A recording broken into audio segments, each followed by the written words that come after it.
शनिवार एतवार तक ये हमला हो सकता है। अगर ये हमला हो गया तो सोना चांदी यहां से शूट करेगा। कि क्या टैको चलेगा या ट्रम्प साहब अटैक करेंगे, क्योंकि अब रशिया के आ जाने से मामला, परिस्थिति, इक्वेशन बिल्कुल बदल गई है। फेड की मीटिंग है और फेड की मीटिंग में क्या निकल के आएगा, मुझे नहीं लगता इस बार कोई रेट कट की उम्मीद है। सर थोड़ा सा जी। कॉपर के बारे में समझाइए, क्योंकि अब ये बड़ा चलने लगा है कि कॉपर जो है वो नया सिल्वर हो सकता है, नया गोल्ड हो सकता है। कॉपर की चर्चा करना अच्छा है विक्रांत, पर प्रैक्टिकल जो है ना, वो प्रैक्टिकल ये बहुत मुश्किल है। कि 2026 को कहा जा रहा था कि ये मेटल्स का साल रहेगा, कमोडिटीज का। तो क्या अभी भी ऐसा लगता है कि इब्तिदाई इश्क है रोता है क्या, आगे आगे देखिए होता है क्या। और एक अच्छी खबर भारत से आई, उसका तो हमने जिक्र ही नहीं किया, सोने जी चांदी के लिए आज जी। सुबह आई वो। नमस्कार, मैं हूं विक्रांत यादव और आप देख रहे हैं आपका अपना चैनल द स्वतंत्र। आज हम बात करेंगे सोने और चांदी पर, क्योंकि एक बड़ा खतरा दुनिया के सामने मंडराने लगा है। मिडल ईस्ट में एक बड़ा खतरा हो गया है और ये कहा जा रहा है अमेरिकी मीडिया में कि ईरान पर हमला हो सकता है। तो क्या सोने और चांदी में जो करेक्शंस आई थी, जो लग रहा था कि दाम स्टेबल रहेगा, अब कुछ नए फैक्टर्स बन रहे हैं।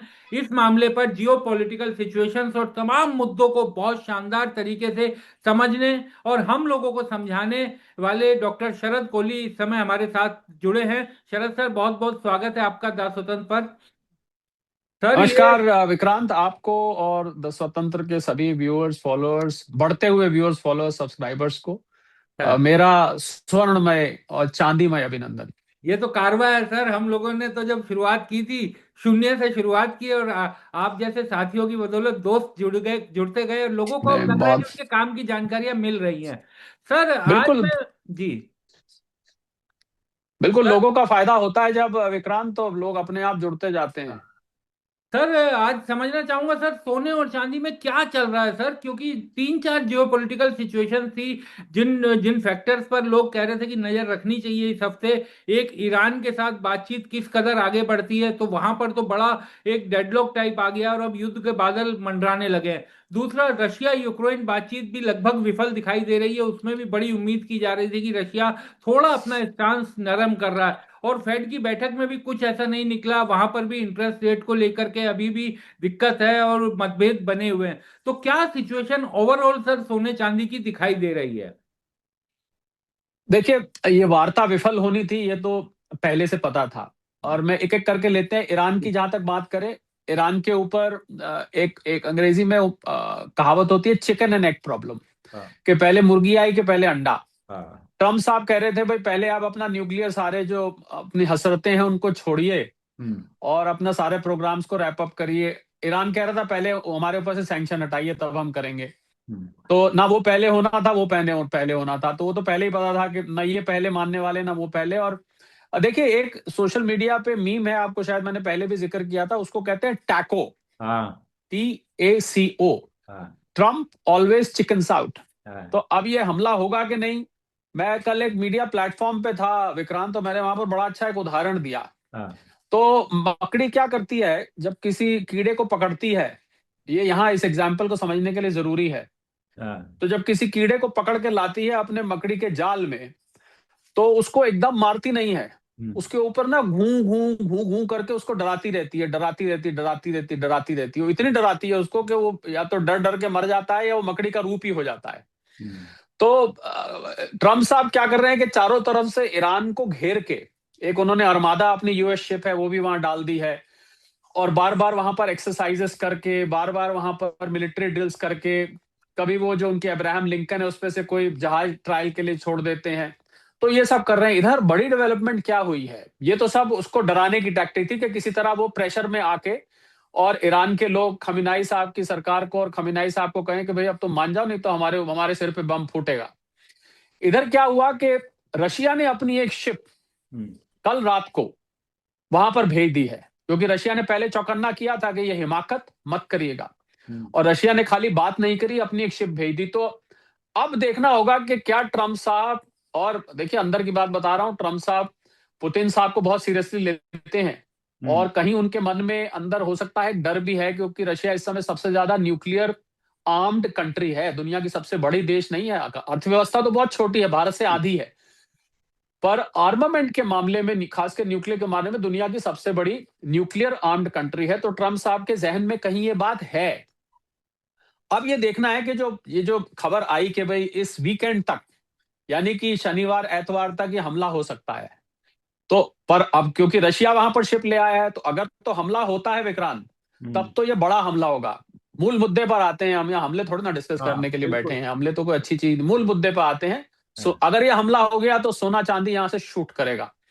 पर अगर ये फिर टैको हो गया, टैको, हाँ, TACO, तो फिर ये थोड़ा सा कूल डाउन कर जाएगा। रशिया यूक्रेन की तो बातचीत मैं मानता हूं विक्रांत खाली एक फॉर्मेलिटी है, हाँ, क्योंकि वहां बड़ी सीधा सा मुद्दा है। ट्रम्प साहब उसको कहते हैं भाई तुम अपना ये जो 1/3 हिस्सा है उनको दे दो हाँ, और शांति खरीद लो, नहीं तो वो तुम्हें मार देगा, तुम्हें बर्बाद कर देगा, तुम्हें डिस्ट्रॉय कर देगा, पुतिन तुम्हें छोड़ेगा नहीं, तुम्हें कहीं का नहीं छोड़ेगा। हाँ, और इधर जेलेंस्की साहब के ऊपर यूरोप का प्रेशर है कि आप ये काम बिल्कुल नहीं करेंगे, आप अपनी संप्रभुता को बिल्कुल कॉम्प्रोमाइज नहीं करेंगे।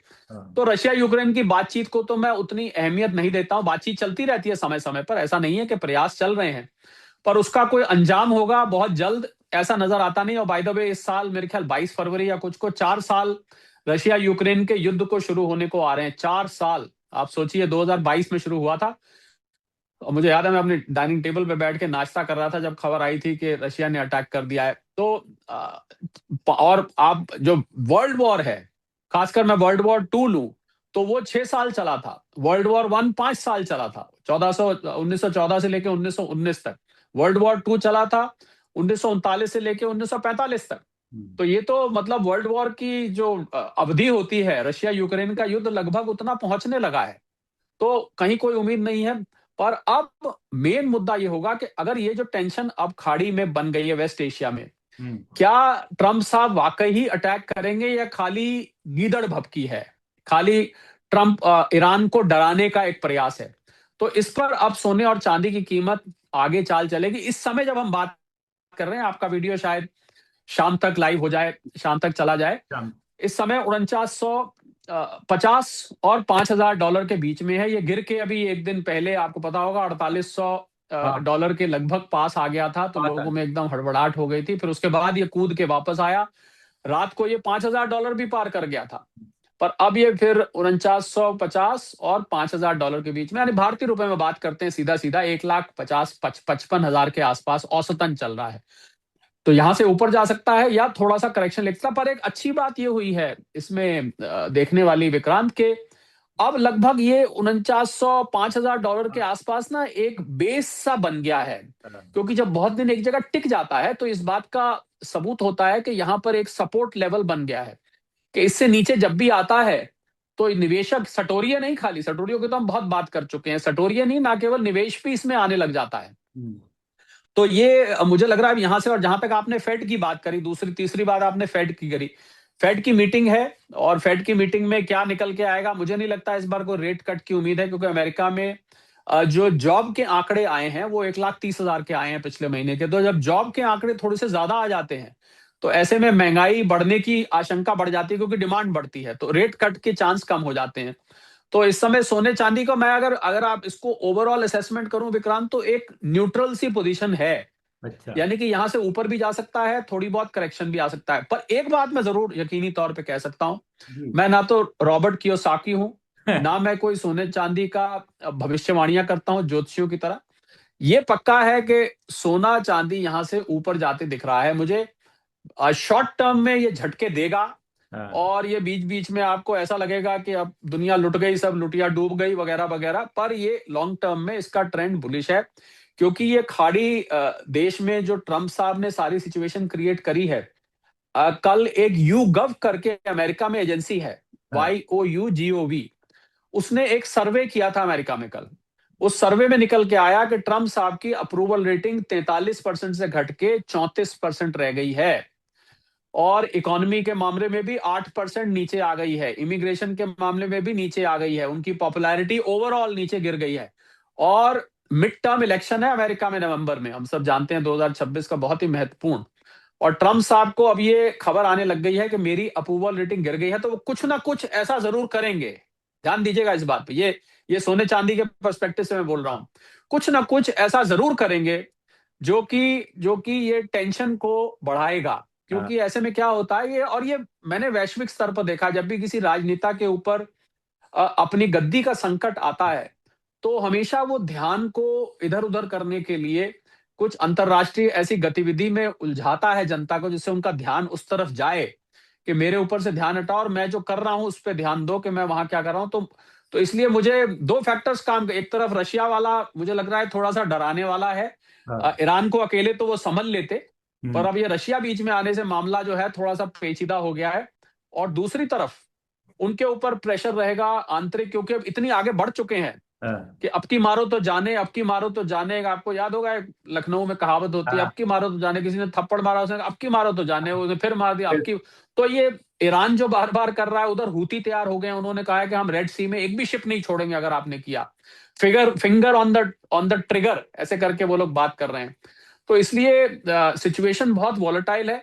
यहां से थोड़ी बहुत करेक्शन के लिए भी लोग तैयार रहें, और यहां से एक ऊंची उड़ान के लिए भी तैयार रहे। ऐसे मुकाम पे हम अंग्रेजी में बोलते हैं विक्रांत, क्रॉस रोड्स। हाँ। हम क्रॉस रोड पे खड़े हो गए हैं जहां से दोनों तरफ सड़कें जाती हैं जी। और किसी पे भी जा सकता है सिचुएशन। आपने सर अभी बीच में रॉबर्ट कियोसाकी साहब का जिक्र किया, तो रॉबर्ट कियोसाकी साहब ने अभी 10 फरवरी को ट्वीट किया था, और उन्होंने कहा कि चांदी जो है साल $200 को पार कर जाएगी, $200 से ऊपर चली जाएगी। तो मैं ये समझना चाहता हूँ कि ऐसा कोई फैक्टर दिखाई दे रहा है, या फिर कहीं ऐसा तो नहीं सर कि जो वो जिस समय हाई रेट था जनवरी में, उस समय वो पीक पर अपनी जो उनके पास था वो अपना प्रॉफिट बुक नहीं कर पाए, और अब फोमो फैक्टर बनाने की एक कोशिश कर रहे हो दुनिया के सामने। क्योंकि इस तरह के जो सो कॉल्ड एक्सपर्ट होते हैं वो फोमो फैक्टर बनाने में बड़ी भूमिका तो निभाते हैं।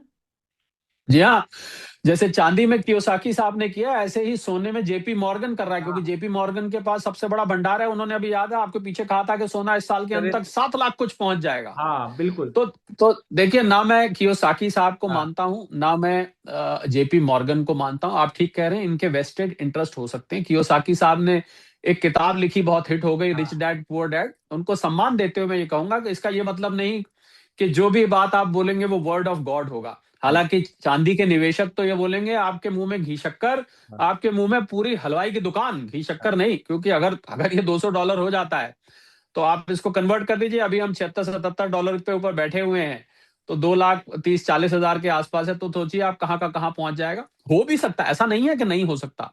हम्म, परंतु चांदी में दिक्कत क्या आ रही है कि चांदी का, आपको याद है आपके शो पे मैंने कहा था कि चांदी का विकल्प ढूंढने की तैयारी हाँ चल रही है। बिल्कुल, आपने काफी और डिटेल में समझाया था। हाँ, और ये विकल्प ऐसा, अब मुझे सुनने में आया है कि ये विकल्प इन्हीं धातुओं में से, यानी कि कॉपर, जिंक, इसमें से किसी को बनाया जा रहा है कि किसी तरह जो कंडक्शन सिल्वर देता है इनमें, सोलर बैटरीज में, एआई डेटा इक्विपमेंट में, इलेक्ट्रिक व्हीकल्स में, उसमें इसको लगा के ट्राई किया जा रहा है कि देखें कॉपर क्या करता है, उसमें जिंक क्या करता है, या कोई और मेटल का एलॉय बना के, 2-3 मेटल को मिला के एलॉय बना के लगा दिया जाए। तो चांदी पे बहुत सीरियसली मामला चल रहा है। तो चांदी की चंचलता तो मुझे लगता है बनी रहेगी, क्योंकि ऐसी कोई खबर आई तो ये बहुत ही खतरनाक होगी चांदी के लिए। को 55% चांदी तो आपको पता ही है कि इन कामों में प्रयोग हो जाती है, हाँ, बाकी की 45% चांदी उपलब्ध रहती है। और कुछ कितने टन ये खनन हो रही है, कितने टन ये बिक रही है। मुझे लगता है हमें और आपको तो ये मतलब है, जिन लोगों ने खासकर चांदी में निवेश किया हुआ है, कि भाई आगे तो देखिए, विकल्प ढूंढ लिया, वो विकल्प कामयाब होता है या नहीं, हाँ, इस बात पर निर्भर करेगा। एक्सपेरिमेंट शुरू हो गए हैं, ये मैं आपको बताना चाहूंगा। अब इसीलिए आपको सोना और चांदी आप बहुत दिन से देख रहे होंगे, फिर कदम से कदम मिला हाँ, के चल रहे हैं। आप नोट कर रहे हैं, जब बिल्कुल। सोना नीचे आता है चांदी उतनी नीचे आ जाती है, सोना जितना ऊपर जाता है चांदी ऊपर। तो चांदी की जो वो अलग चाल थी, अब चांदी को लगने लगा कि भाई मैं अगर अलग से चलूंगी, हम्म, तो ये तो मामला जो है वहां विकल्प ढूंढा जा रहा है, और मेरा जो इंडस्ट्रियल यूज है उस पर ध्यान आ जाता है। बेटर है अपने भैया सोने के साथ साथ चलो, तो वो ऊपर गए तो मैं भी ऊपर, वो नीचे गई तो मैं भी नीचे। कुछ इस तरीके की चाल इस समय चांदी में चल रही है। तो चांदी के बारे में तो मैं बहुत ही अपनी ओपिनियन को लॉन्ग टर्म में रिजर्व रखूंगा। मैं कभी भी कोई भी प्राइस प्रेडिक्ट नहीं करता हूं, हाँ विक्रांत, ना मैं करूंगा। मेरा सारा का सारा ध्यान, मेरे से कल किसी ने सवाल पूछा एक पॉडकास्ट में, बहुत लंबी पॉडकास्ट थी, जी। उसमें किसी ने मेरे से पूछा कि आप जो ये जानकारी हासिल करते हैं, ये कैसे करते हैं, कितनी देर करते हैं और किस प्रकार से करते हैं। मैंने बताया कि मैं सुबह 3 घंटे लगभग जो है सारी जियो पॉलिटिक्स और जियो इकोनॉमिक्स 5 साढ़े 5 बजे उठ के उसको अपने अंदर उसके इंजेक्शन देता हूं मैं सारे में, जियो इकोनॉमिक्स के एक बाह में जियो इकोनॉमिक्स के, एक बाह में जियो पॉलिटिक्स के। उन इंजेक्शन को देता हूं जब मेरे खून में दौड़ने लगता है, उसके बाद ही मैं कुछ बोलता हूं, तो तभी बोलता हूं। तो मुझे लगता है मेरा ध्यान सारा है विक्रांत कि ये फैक्टर्स जो हैं, ये फैक्टर्स क्या इशारा कर रहे हैं। प्राइस तो कुछ भी हो सकती है। हाँ। अच्छा, ऊपर का तो मैं भी कह रहा हूं, खासकर गोल्ड में, तो वो तो मैं भी कह रहा हूं कि आप लंबे समय के लिए गोल्ड में आप बने रहते हैं 2-3 साल के लिए, तो आपके लिए बहुत ही फायदेमंद रहने वाला है, क्योंकि ये परिस्थिति अभी भले ही संभल भी जाए, हालांकि यहाँ ईरान वाली परिस्थिति संभलने की उम्मीद कम नजर आ रही है, पर अगर संभल भी जाती है तो कोई और परिस्थिति खड़ी हो जाएगी। ये साल बहुत ही, क्योंकि मिड टर्म इलेक्शंस की वजह से जो मैंने अभी बात कही है, बार बार दोहराना ठीक नहीं है, उसके वजह से मुझे लग रहा है स्थिति बहुत ही अस्थिर नजर आएगी और अनस्टेबल नजर आएगी, और उसमें उसमें कुछ भी हो सकता है किसी भी मोड़ पर। और ये सब जब कुछ भी होता है तो सोने चांदी में जो है वो बहुत ज्यादा निवेश एकदम से फिर से आने लगता है, रिस्क कवरेज की वजह से। सर ये भी कहा जा रहा है कि चाइना में, हालांकि अभी छुट्टियां चल रही हैं ल्यूनर न्यू ईयर की, लेकिन कहा जा रहा है कि चाइना के बैंकिंग सेक्टर को लेकर के कई तरह की दिक्कतें आ रही हैं, और वहां पर भी वो, उसमें भी कुछ सवाल खड़े हो रहे हैं। और ये भी कहा जा रहा है कि ज्यादा खराब लोन, क्योंकि ब्याज दर कम है और खराब लोन, बैड लोन ज्यादा हो रहा है। हालांकि चाइना सरकार ऑफिशियली ये नहीं मान रही है, लेकिन क्या ऐसी कुछ खबरें भी पुष्ट होकर के सामने दिखाई दे सकती है और इसका भी कुछ असर पड़ रहा है? देखिए, चाइना में बैंकिंग प्रॉब्लम काफी समय से चल रही है विक्रांत। वहां पर आपको पता होगा जो बेहिसाब रियल एस्टेट डेवलपमेंट हुआ था हाँ। और लोगों ने फ्लैट्स खरीदे थे, मैं आज से 2 साल पहले की बात कर रहा जी। हूँ, वो उन फ्लैट्स के पैसे देने के लिए, ईएमआई देने के लिए लोगों के पास पैसे नहीं बचे और वो उसकी कीमतें वहां पर गिर गई। तो उस वजह से बैंक फंस गए हैं, जो अमेरिका में 2008 में हुआ था, जिसको हम सब प्राइम क्राइसिस कहते हैं। आपको याद होगा, लीमैन ब्रदर्स कोलैप्स हुआ था। जी।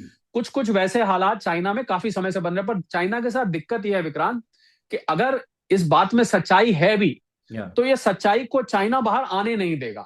हाँ। चाइना अपनी खबरों को लेके, चाइना अपने यहाँ की आर्थिक डेवलपमेंट्स को लेके, अपने यहाँ के मिलिट्री डेवलपमेंट्स को लेके बिल्कुल एयर टाइट मामला कर देता है। हाँ, और पूरा। खबरें बिल्कुल, आप, क्योंकि कोई आउटसाइड मीडिया वहां ऐसे जा नहीं सकता है, आपको मालूम ही है, सीसीपी का बहुत स्ट्रांग कंट्रोल है। सारा वहां पर इलेक्ट्रॉनिक मीडिया सीसीपी कंट्रोल करता है। जब प्राइवेट कंपनीज के बोर्ड ऑफ डायरेक्टर्स को सीसीपी कंट्रोल कर सकता है, तो सरकारी एजेंसीज की तो बात ही क्या है। तो अगर ऐसा होता भी है विक्रांत, आपकी बात का सीधा जवाब दूं, हम्म। तो इसको पता लगाना बहुत कठिन होगा। हाँ, कोई वहां से लीक आउट कर दे और फिर उसके बाद उसको गायब कर दिया जाए, वो एक अलग बात है। सर सोने चांदी पर ये मेरा आखिरी सवाल होगा, इसके बाद मैं एक दो सवाल कॉपर को लेकर करना चाहूंगा। अब यहां जी। से क्योंकि जो सिचुएशंस बनती हुई दिखाई दे रही हैं, अब सोने और चांदी का, यानी हालांकि आप सही कह रहे हैं कि ये घटनाएं अगर होंगी उसके बाद पता चलेगा किस तरीके से होगा, लेकिन बहुत से व्यूअर्स ये जानना चाहते हैं सर, जो जिन्होंने महंगे दाम पर लिया और उसके बाद, क्योंकि उस समय ऐसा फोमो बना हुआ था कि हर आदमी उसमें घुसना चाहता था, बहुत से लोग अब बड़े आशंकित भी हैं सोने और चांदी को लेकर। तो ऐसे लोगों को अब फिलहाल क्या करना चाहिए, ऐसे निवेशकों को लेकर?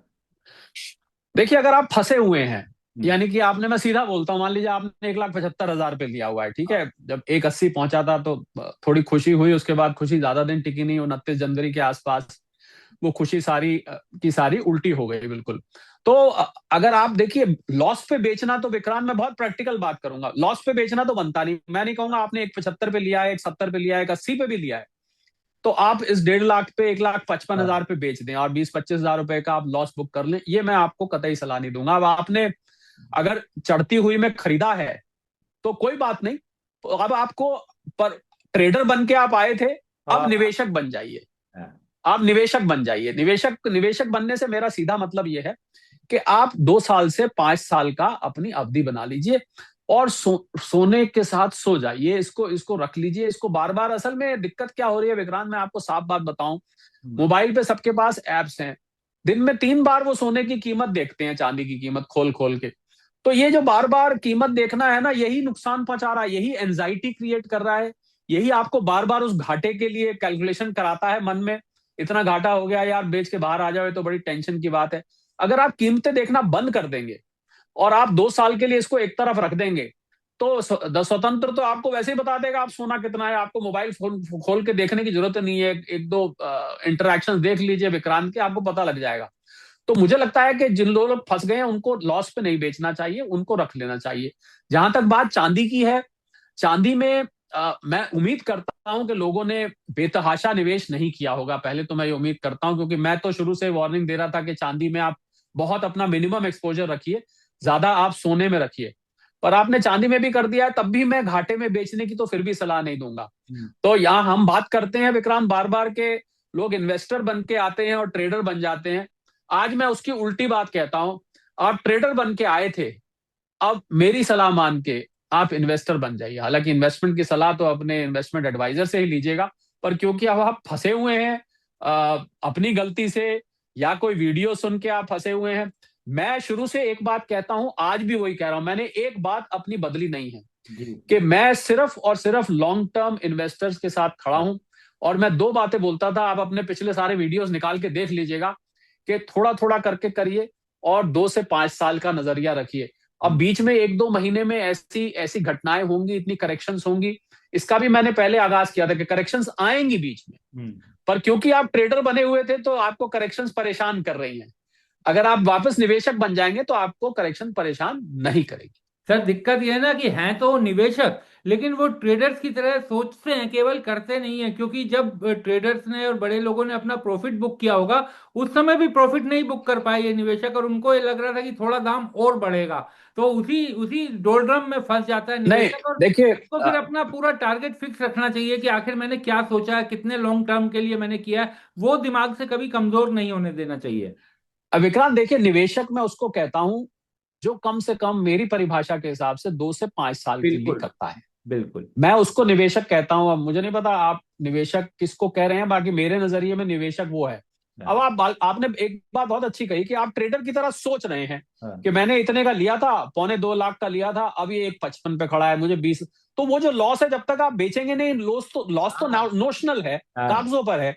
अब जब ये वापस आ जाएगा वहां पर तो आपको प्रॉफिट भी दे जाएगा। तो मुझे लग रहा है इसको रख के बैठ जाइए आराम से। ये कहीं सोना ऐसी चीज नहीं है जो बिल्कुल इतने दाम हो जाएंगे, कौड़ियों के दाम बिकने वाली चीज नहीं है। सोना सोना है।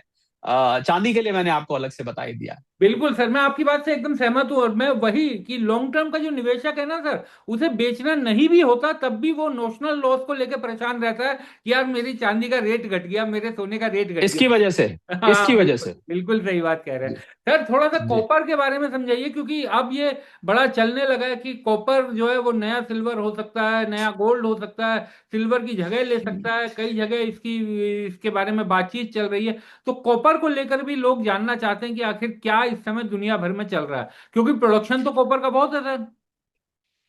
देखिए कॉपर, पहली बात तो कॉपर बहुत सरप्लस में है। हाँ। कॉपर की पहली बात, कोई कमी नहीं है। पहले तो लोगों को ये जानना चाहिए, जैसे सिल्वर और गोल्ड में कमी है, हाँ। कॉपर की कोई कमी नहीं है। कॉपर भर भर के है, और कुछ एक एजेंसीज हैं वो चाहें तो कॉपर को बहुत मार्केट में छोड़ सकती हैं। हाँ। पर ये तो चलिए सप्लाई की बात है। पहले मैं आपके सवाल पे आता हूं कि क्या कॉपर में नया निवेश बनता है कि नहीं। अब मैं 2-3 चीजें बताऊंगा जिससे आपको बिल्कुल स्पष्ट हो जाएगी सिचुएशन। पहली बात तो आप कॉपर में निवेश कैसे करेंगे, ये मेरा पहला सवाल है। अब जवाब भी मैं देता हूं, आपको ऑप्शन देता हूं। आप कॉपर को फिजिकली खरीदेंगे, इसकी ब्रिक्स मिलती हैं, ठीक है।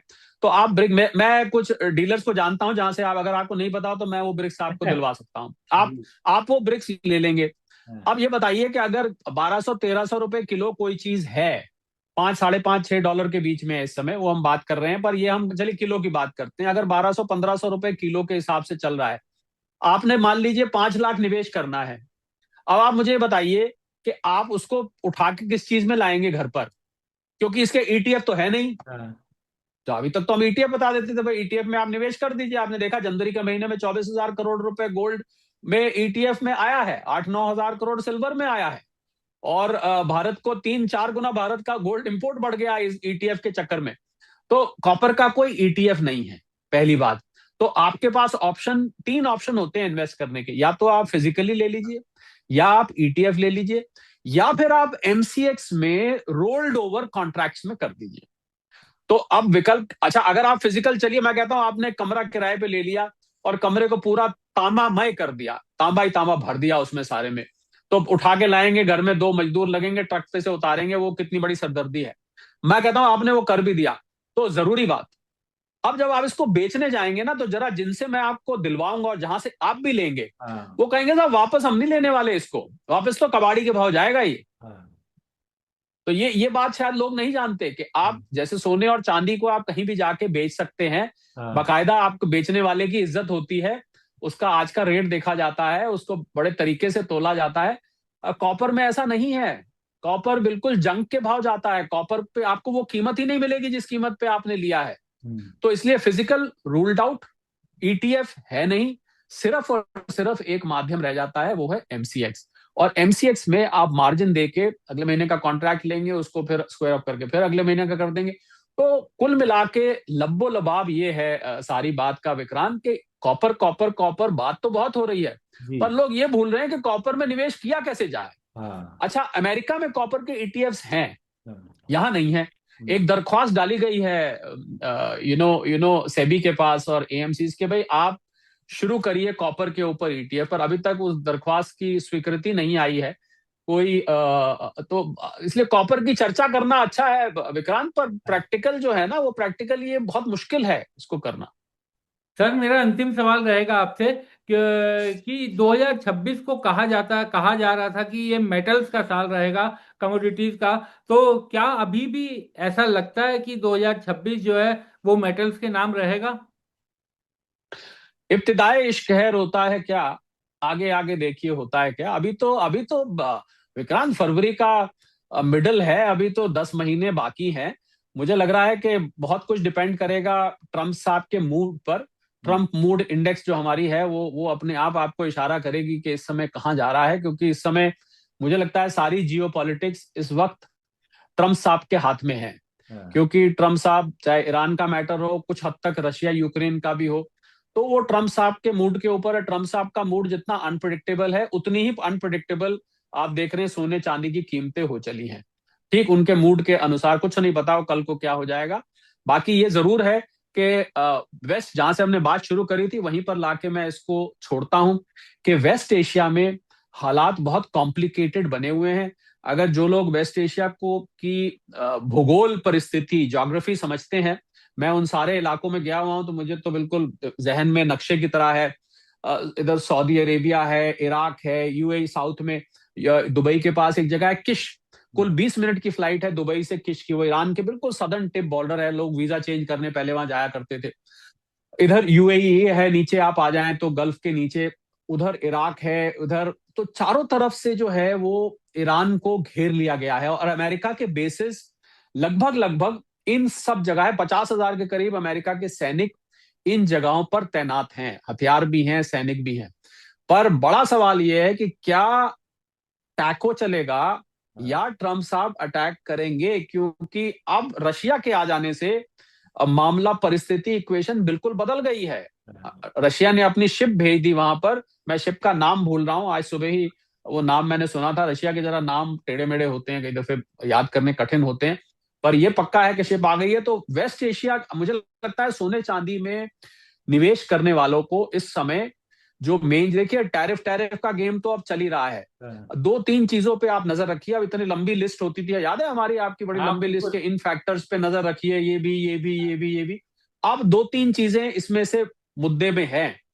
पहली, वेस्ट एशिया की खबरों पर नजर रखिए। और मैं क्षमा मांगते हुए कहूंगा कि हमारे जो भारत के जो चैनल्स हैं, वो नेचुरल बात है भारत की खबरें ज्यादा दिखाते हैं, पर उसमें जो अंतरराष्ट्रीय खबरें आती हैं उनको पकड़ने की कोशिश करिए, पहली बात। दूसरी बात, डॉलर इंडेक्स पे नजर रखिए, हाँ। क्योंकि एक खबर पीछे आई थी कि भाई रशिया जो है डॉलर में ट्रेड शुरू कर हाँ रहा है, बिल्कुल। ब्लूमबर्ग की एक खबर थी। हाँ। अब वो खबर, अभी तक उस खबर को सत्यापित नहीं किया गया हाँ। विक्रांत, खबर आई जरूर है, हाँ। पर कभी कभी ट्रम्प साहब, पुतिन साहब की इतनी वकालत कर देते हैं कि कभी कभी ये सच भी लगने लगती है। तो उस खबर पे नजर रखिए। तो डॉलर इंडेक्स इस समय जब हम बात कर रहे हैं, तो करीब 97.2 97.3 के आसपास घूम रही है। हम्म। और आपको मैं बताऊं, जब सोना $5,000 से ऊपर चल रहा था, तब ये 96 के आसपास थी। तो वो जो रशिया की खबर ने थोड़ा सा डॉलर को मजबूत किया है। अब ये मजबूत किया है या इसको कराया गया है, हाँ। मुझे लगता है दूसरी वाली बात सही है, इसको मजबूत कराया जा रहा है जानबूझ के, क्योंकि ट्रम्प साहब के दिल के नजदीक डॉलर बहुत है। ये हाँ। बाकी कुछ हो ना हो, डॉलर से उन्हें बहुत प्रेम है, और वो चाहते हैं कि डॉलर जो है दुनिया का राजा बना रहे। तो हाँ, दूसरा आपने डॉलर इंडेक्स पे नजर रखनी है, यानी कि पहले आपने वेस्ट एशिया की खबर पे नजर नजर रखनी है, दूसरा आपने डॉलर की इंडेक्स पर नजर रखनी है। अगर आप ये दो चीजों पर ही नजर रखेंगे इस टाइम, तो मुझे लग रहा है कि काफी हद तक आप प्राइस को ट्रैक पर इन्हीं दो चीजों पे ये कीमत चलेगी। और एक अच्छी खबर भारत से आई, उसका तो हमने जिक्र ही नहीं किया सोने जी, चांदी के लिए, आज जी, सुबह आई वो, हाँ, कि जो मार्जिन बढ़ाया था हाँ, एमसीएक्स ने हाँ, सोने वो और चांदी पर, हाँ, उस मार्जिन को, अतिरिक्त मार्जिन को वापस ले हाँ, लिया है। यानी कि अब भारत में जो लोग, जो सटोरिये हैं, हाँ, अगर उन्होंने सट्टेबाजी करनी है एमसीएक्स पे, तो वो वापस अपना अपना धंधा शुरू कर सकते हैं। तो आपको कुछ यहाँ पर फॉरवर्ड पोजीशंस भारत में क्रिएट होती हुई दिखाई देंगी। जो लोग मार्जिन की वजह से पीछे हट गए थे, जो कम पैसे पे काम हाँ, करते हैं, वो मार्जिन कम हो गया है। और ये बाय द वे, ये मार्जिन अभी कॉमेक्स में भी बढ़े हुए हैं, जो हाँ। लोग नहीं जानते, इस वजह से भी सोने चांदी की कीमत नीचे आई थी। पर अगर वेस्ट एशिया वगैरह में कुछ होता है, तो फिर ये सारी चीजें फीकी पड़ जाती हैं। हम्म। फिर तो खाली मिसाइल्स पर, मैं यूं कहूंगा कि मिसाइल पर सोना सवार हो जाएगा, जितनी ऊंची मिसाइल जाएगी उतना ऊंचा सोना साथ में जाएगा। बिल्कुल सही बात की सर आपने। और बहुत बहुत शुक्रिया सर, आपसे बातचीत करके यही फायदा थैंक यू। होता है कि दर्शकों को तमाम तरह की नई जानकारियां मिल जाती हैं, जिसके आधार पर वो अपना बेहतर निवेश कर सकते हैं। हालांकि हम और आप कभी अपने कार्यक्रम में ये नहीं कहते कि आपको निवेश की कोई सलाह, उसके लिए आपको अपने सेबी रजिस्टर्ड एनालिस्ट से जरूर बात करनी चाहिए। लेकिन एक दिमाग जहन की खिड़कियां खोलने के लिए आपकी बातें कई बार बहुत काम करती हैं। बहुत बहुत शुक्रिया शरद सर हमारे साथ थैंक जुड़ने। You so much.